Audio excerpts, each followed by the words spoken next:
बुलेटिनची सुरुवात करूयात कोकण रेल्वेच्या बातमीनं। कोकण रेल्वेची वाहतूक आता कोणत्याही क्षणी सुरू होण्याची शक्यता आहे। जवळपास 26 तासांपासून वाहतूक ठप्प झाली आहे।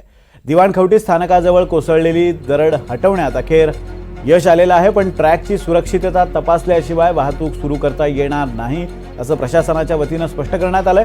त्यामुळे रेल्वे मार्गावरची वाहतूक सुरू व्हायला आणखी काही काळ लागणार आहे। वाहतूक कधी सुरू होणार याबाबत मात्र अजूनही स्पष्टता आलेली नाही आहे। या घडीची मोठी अपडेट आपण पाहतोय। गेल्या 26 तासांपासून कोकण रेल्वेची वाहतूक रखडलेली होती।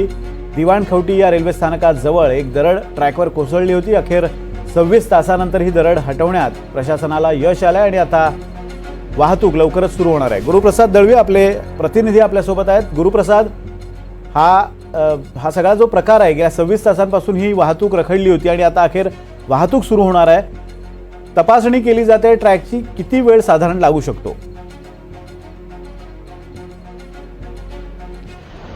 विनोदजी, नक्कीच खरं तर हे रेल्वेचं जे दुकान आहे ते वाढत चाललेलं आहे। कोकण रेल्वेवर जी काल संध्याकाळी जी 5:30 वाजता जी दरड कोसळली होती तिचं मात्र युद्धपातळीवर काम सुरू होतं आणि आता ते मात्र काम पूर्णत्वाकडे गेलेलं आहे, परंतु अद्यापही कोणतीही गाडी मात्र गेलेली नाही। विनोदजी, अगदी आपण ही दृश्य पाहतोय। गुरुप्रसाद आमच्यासोबत असाच राहा। ही दृश्य पाहतोय, टेस्टिंग सुरू आहे आता या ट्रॅकची।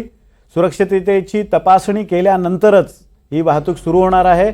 अनेक ठिकाणी ट्रॅक खचलेला असू शकतो, यासाठी ही तपासणी केली जाते। गुरुप्रसाद, 26 तास आपण पाहतोय की वाहतूक ठप्प झाली होती, प्रवाशांचे हाल झाले होते। स्थानिक प्रशासनानं या प्रवाशांना आपापल्या योग्य त्या इप्सित स्थळी पोहोचण्यासाठी काय मदत केली? कोणते प्रयत्न स्थानिक प्रशासनामार्फत करण्यात आले होते? नक्कीच विनोदजी, ही सगळी घटना घडल्यानंतर रेल्वे प्रशासनाने मात्र ज्या ठिकाणी लोक अडकून पडली होती, ज्या ठिकाणी राहिली होती, त्या ठिकाणी मात्र रेल्वेने मात्र त्या प्रशासनाने तिथे एसटीची सेवा सुरू केली होती आणि एसटीने मात्र हायवेपर्यंत पोहोचवण्याची व्यवस्था रेल्वे प्रशासनाने केली होती। विनोदजी, अगदी धन्यवाद गुरुप्रसाद दिलेल्या या सगळ्या अपडेट्सबद्दल। आपण पाहतोय काही वेळातच ही रेल्वे वाहतूक सुरू होण्याची शक्यता आहे, कारण आता दरड हटवलेली आहे आणि आता टेस्टिंग सुरू आहे ट्रॅकचं आणि सुरक्षितता तपासणीनंतर वाहतूक सुरू करण्यात येणार असल्याचं कळतं। मात्र अजूनही वेळ किती लागेल याबाबत कोणतीही स्पष्टता प्रशासनामार्फत देण्यात आलेली नाही आहे।